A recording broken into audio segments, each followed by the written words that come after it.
Hello and welcome you all to Abhith Siksha. মই শিল্পী শিখা আজি আপোনালোকৰ মাজলৈ লৈ আনিছো আমাৰ মডাৰ্ণ ইণ্ডিয়ান হিষ্ট্ৰী ৰিলেটেড কিছুমান ইম্পৰ্টেণ্ট MCQs যিখিনি সচৰাচৰ আমাৰ এক্সামত অহা দেখা যায় ঠিক আছে সো পলম নকৰি আহকচোন ষ্টাৰ্ট কৰো ভিডিঅটো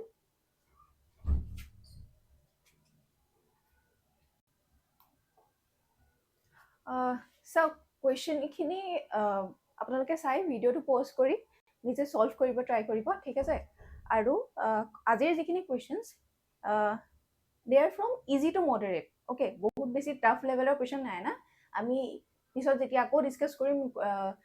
এবোৰৰ ওপৰত বা মডাৰ্ণ হিষ্ট্ৰী বা যিকোনো ধৰণৰ টপিকৰ ওপৰত তেতিয়া অলপ লেভেলটো লাহে লাহে ইনক্ৰিজ কৰি যাম ঠিক আছে সো আহক ষ্টাৰ্ট কৰো so the first question is consider the following statements about the regulating act of 1773 so British government India থকাৰ সময়ত বহুত কেইখন এক্ট ইয়াতে পাস কৰিছিল including regulating act it is of the first of that kind আৰু কি আছিল PH India Act আছিল তাৰপিছত Charter Act আছিল 1 2 3 4 এনেকে বহুত কেইখন এক্ট পাস কৰিছিল ইয়াতে ঠিক আছে ইয়াত ৰুল কৰিবৰ কাৰণে সো তাৰ ভিতৰত এখন আৰু এতিয়া অপচনখিনি আমি চাওঁ it was the first step taken by the British government to control the East India Company it established the post of Governor General of Bengal it mandated the Governor General subordinate to the British Parliament so কওকচোন ইয়াৰে কোনটো option শুদ্ধ হ'ব option 1 and 2 only 2 only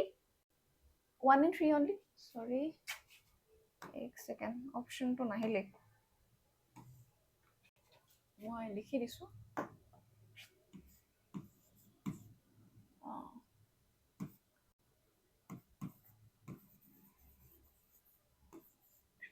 ঠিক আছে 1 and 2 only 2 only 1 and 3 only 1 2 and 3 ঠিক আছে কোনটো হ'ব okay so it was the first step taken by the British government to control the East India Company হয় so এটো এক ইমপ্লিমেন্ট কৰি পেলাই পাস কৰি পেলাই কি কৰিছিল ব্ৰিটিছ গভৰ্ণমেণ্টে ইষ্ট ইণ্ডিয়া কোম্পানীৰ যি ইণ্ডিয়া যি শাসন আছিল হেতু নিজৰ কন্ট্ৰোলৰ ৰাখিছিল মানে এনেকুৱা নহয় যে টেক ওভাৰ কৰি লৈছিল বাট নিজৰ কন্ট্ৰোলত ৰাখিছিল ঠিক আছে it established the post of Governor General of Bengal yes it is the correct one correct statement so আগতে যি গভৰ্ণৰ জেনেৰেল আছিল এটো গম পাই ন যে তিনটা প্ৰভিন্স আছিল wait okay so তিনটা মেইন প্ৰভিন্স যিকিটা আছিল বেংগল মাদ্ৰাজ আৰু বম্বে so এই তিনটা প্ৰভিন্স আছিল ঠিক আছে তাৰ পিছত ইয়াৰ যিকিজন গভৰ্ণৰ্স আছিল তেওঁলোকক গভৰ্ণৰ জেনেৰেল বুলি কোৱা হৈছিল কিন্তু এই একখন পাস কৰি এই গভৰ্ণৰ জেনেৰেলৰ পোষ্টটো নতুনকৈ এড কৰা হৈছিল ঠিক আছে আৰু first governor general of Bengal কোন আছিল what is happening wait okay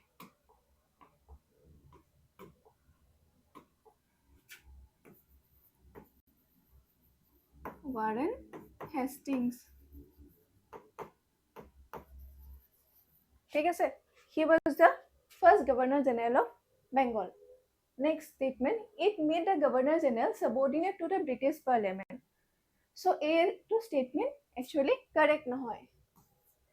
very close but not correct কাৰণ যদি আমি স্টেটমেন্টটো চাও ইয়াত যেটো ওয়াৰ্ড আছে subordinate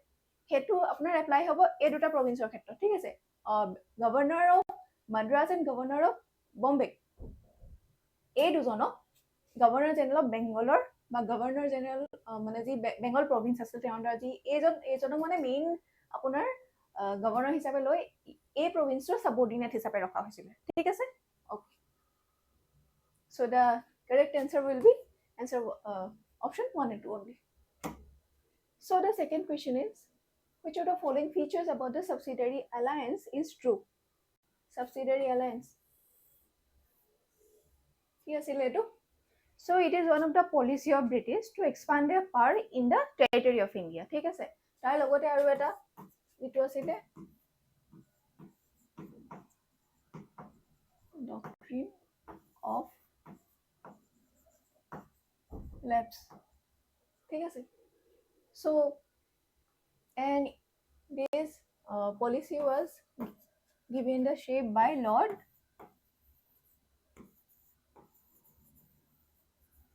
Wellesley ঠিক আছে এই যেটো মানে নিয়ম বা কানুন যেটো বনাইছিলে হেতু শেপ দিছিলে লর্ড ওয়েলেসলি কিন্তু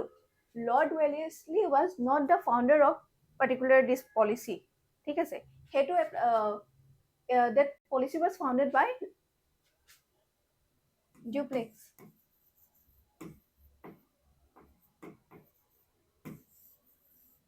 French governor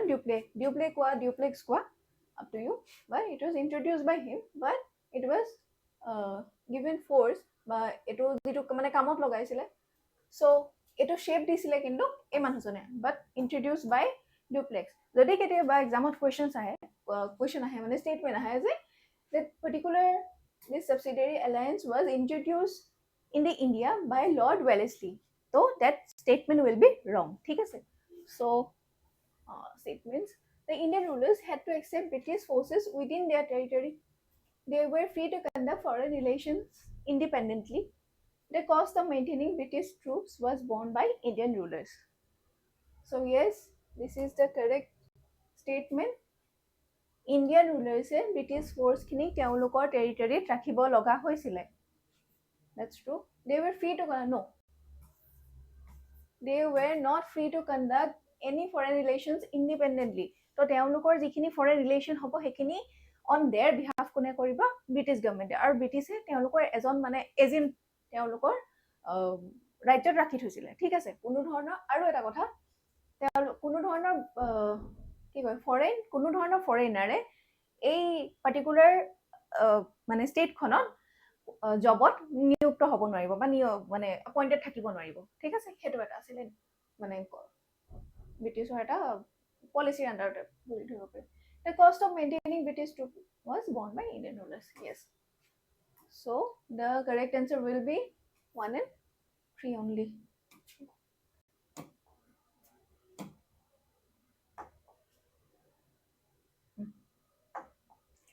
so the next question consider the following statements about permanent settlement 1793 zamindars were recognized as landowners land revenue demand was fixed permanently peasants became owners of land kokson kondo hobo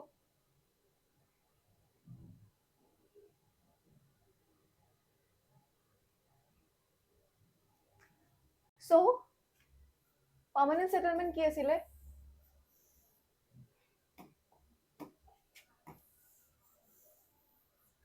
কোনে introduce কৰিছিলে বাই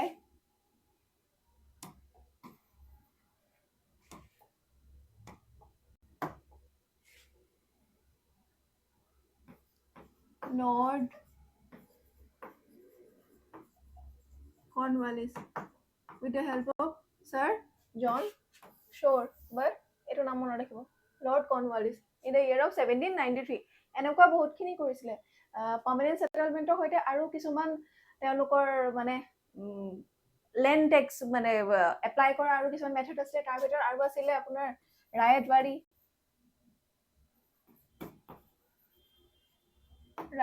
system আৰু আছিল মাহালবাৰী ঠিক আছে okay আৰু এই সেটেলমেন্টৰ আন্ডাৰত কি হৈছিল যে জামিনদাৰ খিনিক ল্যান্ড ওনাৰ হিচাপে ৰিকগনাইজ কৰা হৈছিল ঠিক আছে তেওঁলোকে সেই পাৰ্টিকুলাৰ ল্যান্ড খিনিৰ মালিক হ'ব আৰু সেই পাৰ্টিকুলাৰ ল্যান্ড খিনিৰ পৰা যিমানখিনি প্ৰডাকশন হ'ব সেইখিনিৰ টোটেল যদি 11 ভাগ কৰা হৈছিল আৰু সেই 11 ভাগৰ 10/11 পাৰ্ট যাব ডাইৰেক্টলি টু দ্য ব্ৰিটিছ আৰু 1/11 পাৰ্ট থাকিব জামিনদাৰ খিনিৰ হাতত ঠিক আছে so zamindars were recognized as landowners yes it's correct land revenue demand was fixed permanently yes it is also correct a land revenue যেটো বা ল্যান্ডৰ ট্যাক্স এটা পাৰ্টিকুলাৰ যেনে কৈছো না 11 ভাগকে মানে এনেকে ধৰি দিছিলে বা কিমান দিব লাগিব ৰেভিনিউ হে পাৰ্টিকুলাৰ ল্যান্ড খিনিৰ পৰা সো হেটো ফিক্স আছিল So it is correct. Peasants became owners of land. No, it's not true. So the correct option will be option 1 and 2. Yes, option A. Which of the following leaders were associated with the revolt of 1857? Kuvar Singh, Begum Hazrat Mahal, Alluri, Sitarama, Raju. So correct answer to ki hobo? So আমি যদি revolt of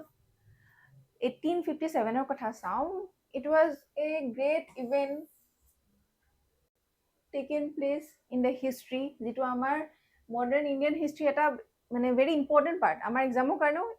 overall আমি history perspective পৰা চালেও মানে এটো এটা important revolt হয়, ঠিক আছে? কিন্তু এই ৰিভল্টৰ এটা মানে characteristics আছিলে কি এটো এনেকুৱা নহয় যে particular এজন লিডাৰৰ আন্ডাৰত all over the India মানে গোটেই মানুহখিনি একেলগে এটা ৰিভল্ট কৰিছে তেনেকুৱা নাছিলে, ঠিক আছে? এই ৰিভল্টটো বেলেগ বেলেগ জেগাত বেলেগ বেলেগ লিডাৰ্ছৰ আন্ডাৰত হৈছিলে আৰু তেওঁলোকৰ সেই লিডাৰ্ছখিনি vested interest আছিলে। এনেকুৱা নহয় যে মই ইণ্ডিয়াখন স্বাধীন কৰাব লাগে বুলিয়ে আমি এই ৰিভল্টটো ষ্টাৰ্ট কৰিলো, এনেকুৱা নাছিলে কিন্তু দেই। ইয়াতে বহুতখিনি আপোনাৰ পলিটিকেল, ইকনমিক, ছ'চিয়েল এনেকুৱা বহুত ধৰণৰ ৰিজনছ আছিলে এই ৰিভল্টটো ষ্টাৰ্ট হোৱা, ঠিক আছে? So তাৰে সেই লিডাৰ্ছখিনিৰ ভিতৰত যদি আমি যদি চাওঁ, কুঁৱৰ সিং হয়নে? Yes, Kunwar Singh he was from Bihar. Begum Hazrat Mahal, yes, she was the part of revolt 1857. Alluri Sitarama Raju, no, he was not a part of this revolt. এওঁ পিছৰ কিছুমান ট্ৰাইবেল মুভমেণ্টৰ বা ট্ৰাইবেল আপৰাইজিং বুলি ক'ব পাৰে তাৰ পাৰ্ট আছিলে, ঠিক আছে? এওঁ এই ৰিভল্ট অফ 1857 পাৰ্ট নাছিলে, ঠিক আছে? আৰু যদি আমি 1 and 2 only, so option 1 will be the correct answer. আৰু যদি আমি এই ৰিভল্টৰ ওপৰত চাবলৈ যাওঁ, তাৰ ইয়াতে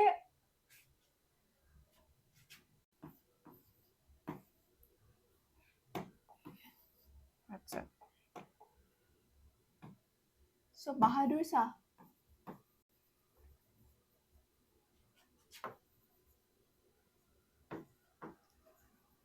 জাফৰ 2 এক কিন্তু লিডাৰ হিচাপে মনা হৈছিলে। গোটেই ইণ্ডিয়াৰ পৰা প্ৰথমতে যিখিনিয়ে মানে এই ৰিভল্টটো ষ্টাৰ্ট কৰিছিলে তেওঁলোকে এইজনক শ্বেহেনশ্বাহ হিন্দ বুলি তেওঁ গণ্য কৰি লৈছিলে, ঠিক আছে?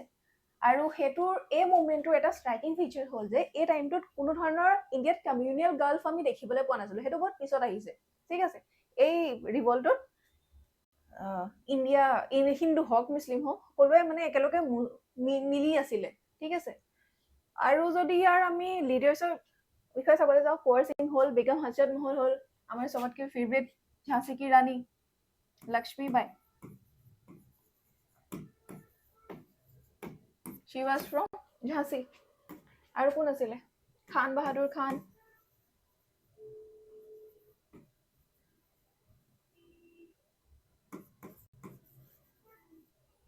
he was from Bareilly. Sorry, এক সেকেন্ড বেকাকে লিখিছো ন, ওকে। ৰাণী লক্ষ্মীবাই এওঁ আছিলে from ঝাঁচী। Khan Bahadur Khan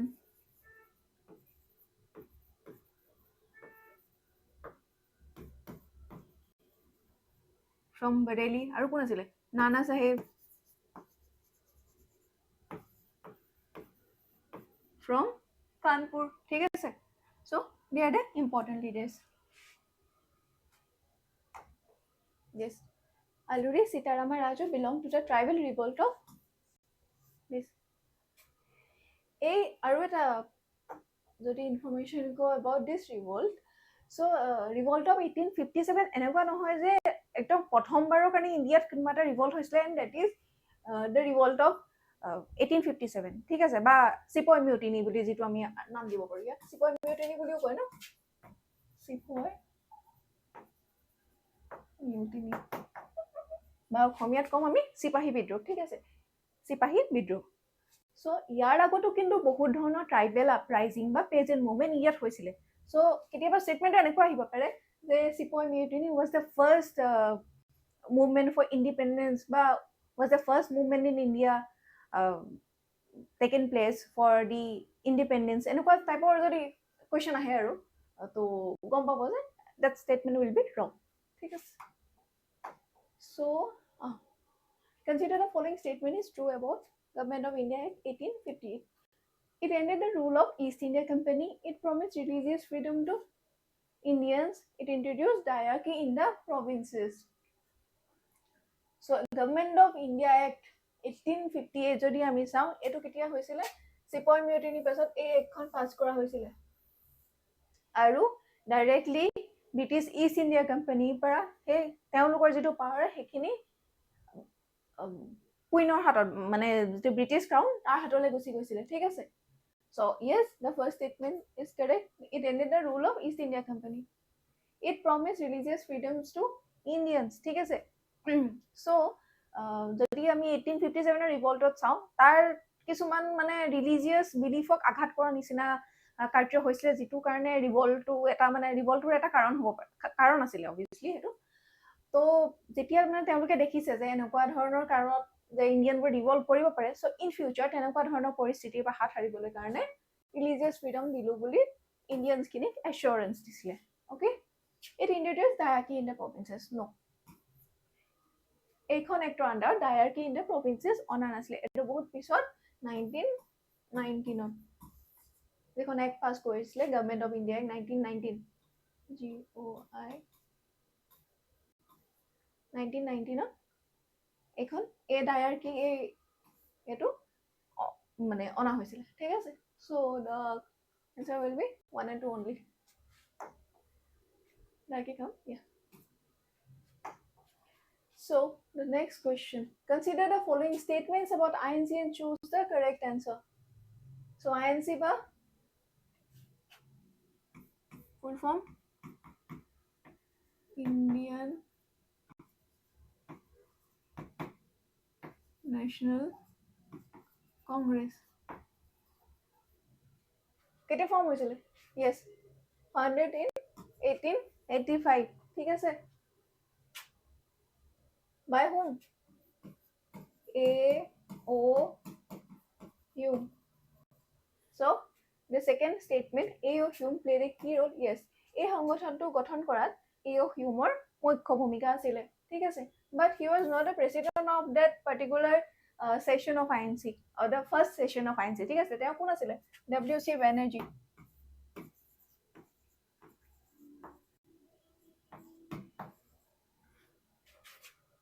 was first president Umesh Chandra Banerjee ঠিক আছে first session was held in Bombay yes it is also correct কিন্তু প্ৰথমতে এই সেশনটো স্টাৰ্ট কৰা কথা আছিল পুনেত হয় ঠিক আছে কিন্তু due to the outbreak of cholera disease যেটো হয় হেতু কাৰণে এই ভেনিউটো শিফট কৰা হৈছিল টু বম্বে ঠিক আছে আৰু ইয়াৰ যদি আৰু কি ইনফৰমেশন আছে ইয়াৰ ওপৰত ইয়াত টোটাল অল ইন্ডিয়াৰ পৰা ডেলিগেটস আহিছিল 72 মনত ৰাখিব হা okay so the correct answer will be B 1 2 and 3 all statements are correct next question which of the following were demands of moderate INC form হোৱাৰ পিছত INC যিখিনি মানে মেইন লিডাৰ্স আছিল তেওঁলোকক দুটা ভাগত ভাগ কৰা হৈছিল moderates and extremists তাৰ ভিতৰত যিখিনি moderates আছিল তেওঁলোকৰ ডিমান্ড কি আছিল expansion of legislative council complete independence reduction in military expenditure kokson কি আছিল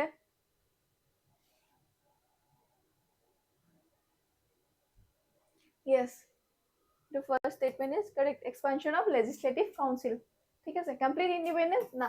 তেতিয়ালৈকে কিন্তু complete independence ৰ কথা নাহি অহাই নাই মানে এটো বহুত পিছত আহিছে কিন্তু মানে বিচাৰিছিলে যে মানে ইণ্ডিয়াৰ হৈ পেলাই ব্ৰিটিছবোৰে ইণ্ডিয়াৰ হকত মানে কাম কৰক reduction of military expenditure as well ঠিক আছে it is also correct so the correct answer will be 1 and 3 only so moderate খিনিয়ে কেনেকুৱা আছে তেওঁলোকে বহুত lawfully কাম কৰিছিলে মানে peacefully by prayer petition praise তো তেনেকুৱা ধৰণৰ মানে মডত কাম কৰিছিলে বহুত মানে শান্তকে কাম কৰিছিলে কোনো ধৰণৰ ভায়োলেন্স বা এনেকুৱা একো ধৰণৰ হিংসাত্মক ঘটনা মানে কৰিব তেনেকুৱা এটা চিটুৱেশ্যন ক্ৰিয়েট কৰিব বিচৰা নাছিলে ঠিক আছে চ' তেওঁলোকৰ সেইটো প্ৰচেছ আছিলে লফুলি কাম কৰা বুলি মানে কনষ্টিটিউচনেল ৱেত তেনেকৈ কাম কৰা বুলি ধৰিব পাৰে চ' অ'কে চ' তো মডাৰেট লিডাৰ্ছৰ যদি ইম্পৰ্টেণ্ট মডাৰেট লিডাৰ্ছ বুলি কওঁ তাৰ বহুত কেইজন আছিলে তাৰ নামখিনি আপোনালোকে কমেণ্ট ছেকশ্যন জনাবচোন ঠিক আছে So complete independence was the one of extremist and later than real phase. Okay. So consider the following statements regarding partition of Bengal. Partition of Bengal কেতিয়া হৈছিলে টাইমটো মনত ৰাখিব দেই টাইমলাইনটো কেতিয়াবা ষ্টেটমেণ্টত দি দিয়া যায় It was carried by Lord Curzon. It led to Swarajee movement. It was annulled in 1911. Annulled মানে আকৌ এই পাৰ্টিশন যেটো কৈছিলে সেইটো আকৌ লগ লগাই দিয়া হৈছিলে এটা এনাল কৰি দিয়া হৈছিলে মানে ভংগ কৰি দিয়া হৈছিলে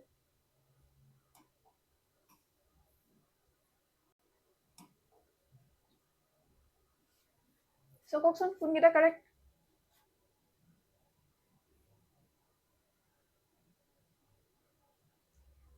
Yes, it was carried out by Lord Curzon. It led to the Swarajee movement. It annulled in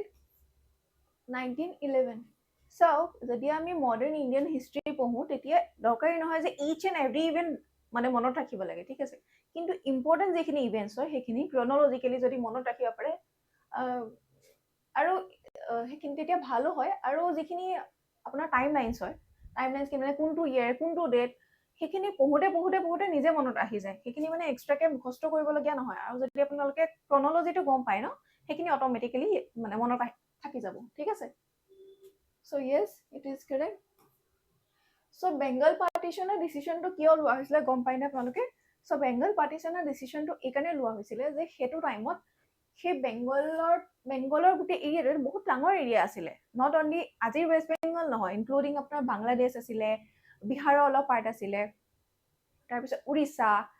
এইখিনি অলপ পাৰ্ট সোমাই আছিলে চ' এটা বহুত ডাঙৰ প্ৰভিন্স আছিলে আৰু সেই ডাঙৰ প্ৰভিন্সটোত কিছুমান মানে ইণ্টেলিজেণ্ট মিডল ক্লাছৰ মানে গ্ৰ' হৈ আছিলে ঠিক আছে আৰু তেওঁলোকে নিজৰ ৰাইটখিনি বুজি পাইছিলে তেওঁ ইণ্ডিয়ানছখিনিৰ ওপৰত কি ধৰণৰ অত্যাচাৰ হৈ আছিলে সেইখিনিৰ ওপৰত তেওঁলোকে মানে ষ্টাডি কৰিছিলে বা গম পাইছিলে তেওঁলোকে চ' তেওঁলোকে যাতে কোনো ধৰণৰ ইন ফিউচাৰ গৈ একো ধৰণৰ মুভমেণ্ট কৰিব নোৱাৰে বা গোটেইখিনি মিলি ব্ৰিটিছৰ এগেইনষ্টত একো যাতে কাম নকৰে সেইটোৰ পৰা হাত সাৰিবলৈ এই বেংগল পাৰ্টিশ্যন অফ বেংগলটো কৰা হৈছিলে যিটোক আমি ডিভাইড এণ্ড ৰুল পলিচি বুলিও কওঁ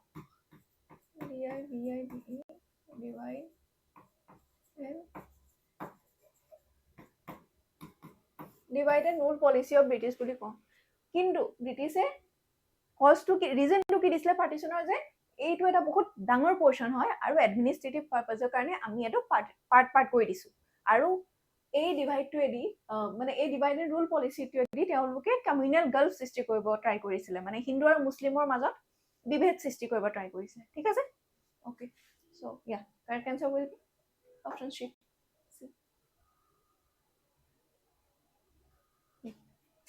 So next question is, consider the following about home rule movement. ठीक है sir? First statement to sorry sound. Any Basin and Bal Gangadhar Tilak were the leaders. It demanded immediate independence. It launched during World War I. ठीक है sir? So, কি হ'ব? Any Basin and Bal Gangadhar Tilak.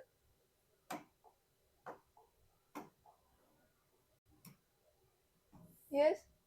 এই দুজন home rule মুভমেণ্টৰ leaders আছিল কিন্তু ষ্টেটমেণ্টটো যদিও correct হয় কিন্তু তেওঁলোক দুজনে হোম ৰুল মুভমেণ্টটো ছেপাৰেটকৈ ষ্টাৰ্ট কৰিছিলে ঠিক আছে প্ৰথমতে বাল গংগাধৰ তিলকে ষ্টাৰ্ট কৰিছিলে এপ্ৰিলত 1916 এনি বেচেণ্টে তাৰপিছত ছেপ্টেম্বৰত কৰিছিলে এনি বেচেণ্ট ষ্টাৰ্টেড ইন ছেপ্টেম্বৰ 1916 বাই তেওঁ ইনস্পিৰেশ্যন লৈছিলে আইৰিছ ৰিভলিউশ্যনৰ পৰা ঠিক আছে আৰু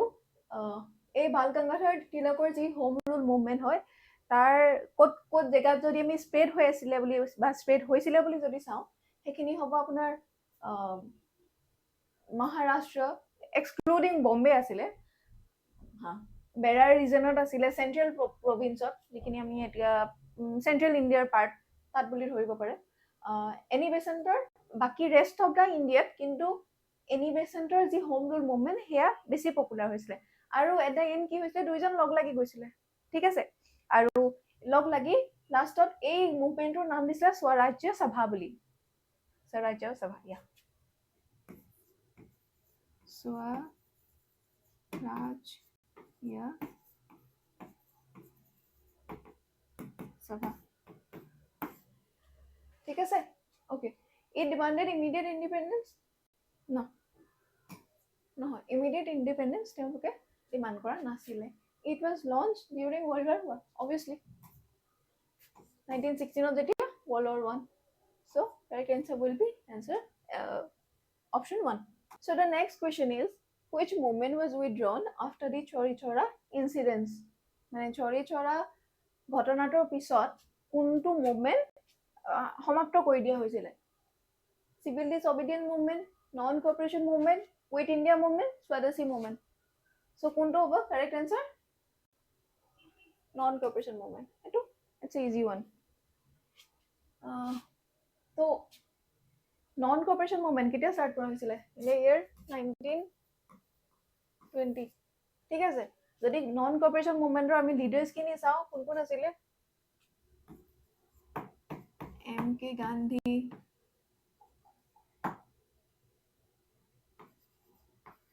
Motilal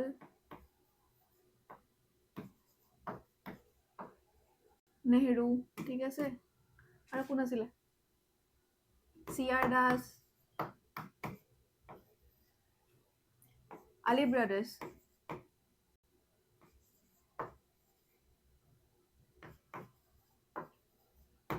Ali brothers মানে খিলাফত মুভমেণ্ট ইনিচিয়েট কৰিছিলে তেওঁলোক আছিলে এই মুভমেণ্টৰ লিডাৰ্ছৰ ভিতৰত যদি আমি নাম কওঁ আৰু মহাত্মা গান্ধীয়ে সদায় নন ভাইলেন্সৰ ওপৰত বিলিভ কৰিছিলে আৰু তেওঁ বিচাৰিছিলে যে সকলো মুভমেণ্ট মানে অহিংসা ৱেট বা অহিংসভাৱে মানে কেৰি ফৰৱাৰ্ড হওক কিন্তু যেতিয়া এই ইনচিডেণ্টটো হৈছিলে চৰি চৰা ইনচিডেণ্টটো তাক কি কৈছিলে এখন থানা জ্বলাই দিয়া হৈছিলে ঠিক আছে চ' সেইকাৰণে after this incident this movement was withdrawn by Gandhiji obviously yes in the year 1922 okay so consider the following about civil disobedience movement it began with the Dandi March salt law was violated it opposed the Simon Commission so ki hobo Dandi March the famous Dandi March of Gandhiji কেতিয়া হৈছিলে 1930 তেওঁ সাবৰমতী আশ্ৰমৰ পৰা তেওঁ যাত্ৰা start কৰিছিলে 240 miles ঠিক আছে উইথ 78 ডেলিগেটছ তেওঁ তেতিয়া মানে ইনিশিয়েল ষ্টেজত তেওঁ যেতিয়া যাত্ৰা আৰম্ভ কৰিছিলে তেওঁৰ সংগী আছিলে 78 জন ডেলিগেটছ নহয় এটা সংগী বা কম্পেনিয়ন বুলি ক'ব পাৰি ঠিক আছে কৰিছিলে yes salt law was violated এটো obviously হয় salt law was violated আৰু কি ইনফৰমেশন দিব পাৰি it opposed the Simon Commission no Simon Commissioner আৰু civil disobedience movement-ৰ লগত তেনেকুৱা কোনো সম্পৰ্ক নাই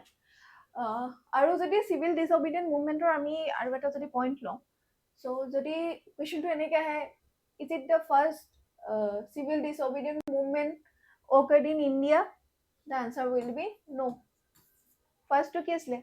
Champaran Satyagraha first is Champaran Satyagraha so eto first asile tar piছত 1930 eto hoisile ঠিক আছে কিবা থাকিলে আৰু সিভিল ডিসঅবিডিয়েন্ট মুভমেন্টত অসমৰ পৰাও এজন গৈছিলে দেই তো কি আছিল বাৰু তেওঁৰ নামটো মনত আছে নে জনাব কমেন্ট সেকশন আৰু এটা বস্তু কনফিউজ নকৰিব এই 78 জন লোক যে তেওঁৰ সংগী আছিলে ইয়াত 78 জন আছিলে কেতিয়াবা এটো গণ্ডগোল হয় আৰু আইএনসি ডেলিগেটছৰ মানে সংখ্যা কিমান আছিলে 72 আইএনসি ব্যাকে লিখিছো দেখোন 72 এয়া আইএনসি আছিলে So don't get confused between these two. ঠিক আছে? Okay. So the correct answer will be 1 and 2 only.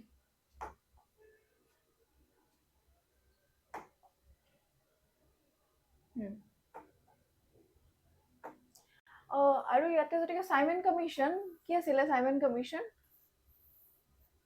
Simon Commission আহিছিলে to study the report of 1919 Government of India Act 1919 যিখনক আমি মন্টেগো চেমসফোৰ্ড ৰিপৰ্ট বুলিও কওঁ ঠিক আছে so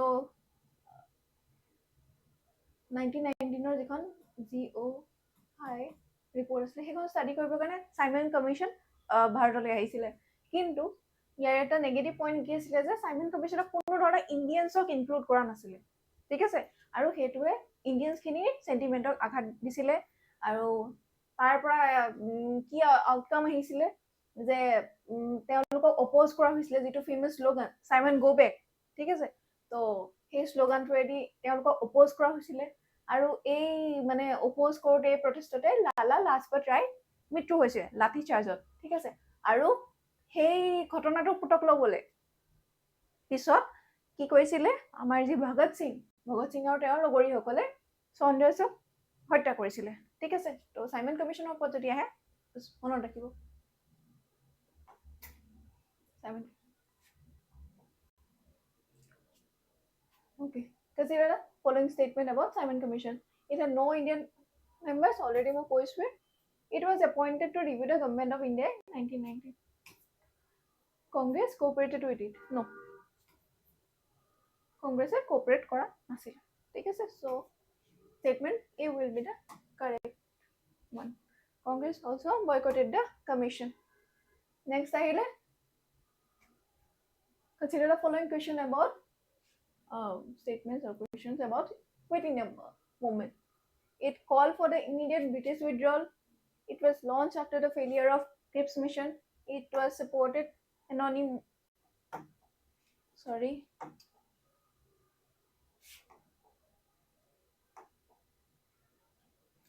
Okay. It called for immediate British withdrawal. It was launched after the failure of Cripps mission. It was supported unanimously by all political parties. So, kuntu statement correct hobo? Quit India movement ketia hoisile 1942 ক'ত start হৈছিলে Bombay Gowalia tank ইয়াৰ পৰা এই মুভমেন্টটো start হৈছিলে মানে গেদাৰিংটো initially মানে ইয়াত হৈছিলে এই মুভমেন্টৰ কাৰণে ইয়াৰ যদি ফেমাস স্লোগান চাও কি হ'ব এটো ডু অৰ ডাই গান্ধীজীৰ ফেমাস ডু অৰ ডাই আৰু এটা ইম্পৰ্টেন্ট কথা মনত ৰাখিব যে এই মুভমেন্টৰ কোনো ধৰণৰ এজন পাৰ্টিকুলাৰ লিডাৰ পোৱা নাছিলে ইয়াত বহুত কেইজন লিডাৰ্স আছিলে ঠিক আছে যিহেতু মানে ডাঙৰ লিডাৰ্স খিনিক এৰেষ্ট কৰি লোৱা হৈছিল অলৰেডি সো ইয়াৰ যদি আমি লিডাৰ্স খিনিৰ কথা চাবলৈ যাওঁ তাৰ ভিতৰত কোন আহিব উষা মেহতা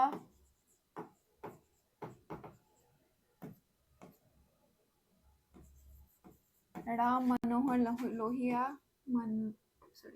मनोहर लोहिया ठीक আছে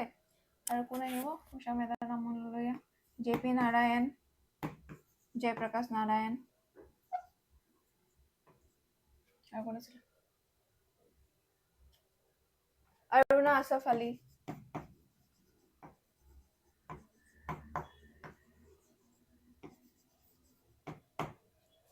একজন নোটে যদি এই মুভমেন্টটো ক্যাৰি ফৰৱাৰ্ড কৰা যদি লিডাৰ্সৰ ভিতৰত চাওঁ এলোকৰ নাম ল'ব পাৰি মোৰ যিমান কি মনত আছে উষা মেহতাৰ ওপৰত এখন বেছি দিন হোৱা নাই ফিল্মো ওলাইছিলে আপোনাৰ সাৰা আলী খানে এক্টিং কৰিছে তাতে সো যদি চাইছে জনাবচোন কেনেকুৱা পাইছে বা কাহিনীটো কেনেকুৱা আছে মই চোৱা নাই বাৰু বাট মানে ট্ৰেইলাৰটো দেখা পাইছিলো anyway so yes it is the correct statement. It was launched after the failure of Cripps mission. Cripps mission India le ohar pisot a movement of start hosile. Yes, it is the correct statement. It was supported unanimously by all political parties. No, it was not correct. So the correct answer will be option A and 2. ঠিক আছে আৰু এটা বস্তু পাহৰিছো যি আপোনাৰ Bengal partition হৈছিলে সেইটো টাইমত ভাইচৰয় আছিলে লৰ্ড ডাফৰিন ঠিক আছে মনত ৰাখিব মানে এই ভাইচৰয়বোৰ কাৰ পিছত কোন আহিছিলে সেই তেনেকে ধৰণৰ প্ৰশ্ন মানে আহি যায় কেতিয়াবা ঠিক আছে সব মনত ৰাখিব এইখিনি বস্তু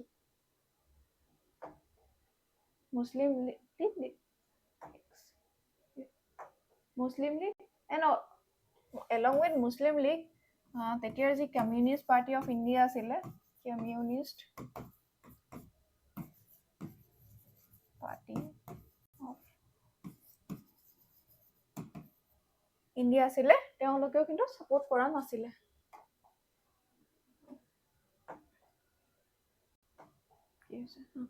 So the next question is which of the following statement about Indian Independence Act of 1947 is true? It declared India as an independent and sovereign state from August 15, 1947. It provided for the partition of India and the creation of two independent dominions. It mandated all the princely states must join either India or Pakistan. ঠিক আছে তো কওকচোন কোনটো হ'ব correct statement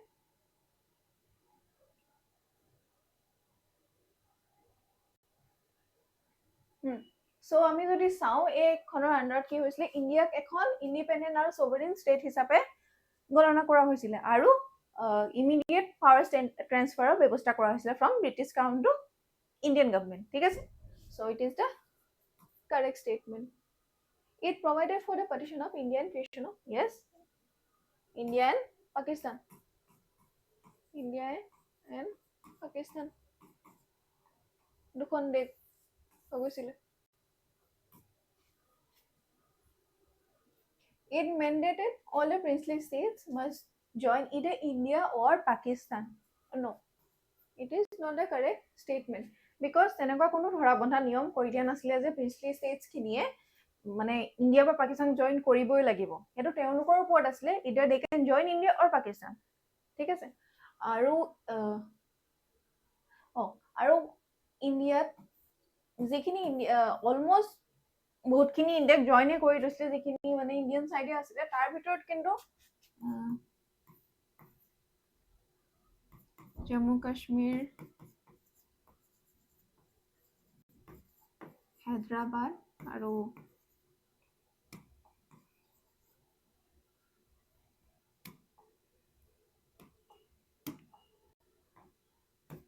জুনা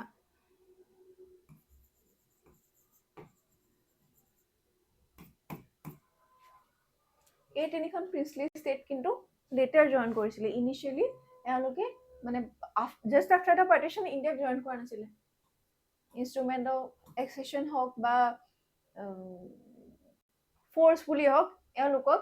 মানে পিছত ষ্টেজত join কৰোৱা হৈছিলে ঠিক আছে চ' the statement 3 will be the wrong answer so the correct answer will be option A 1 and 2 only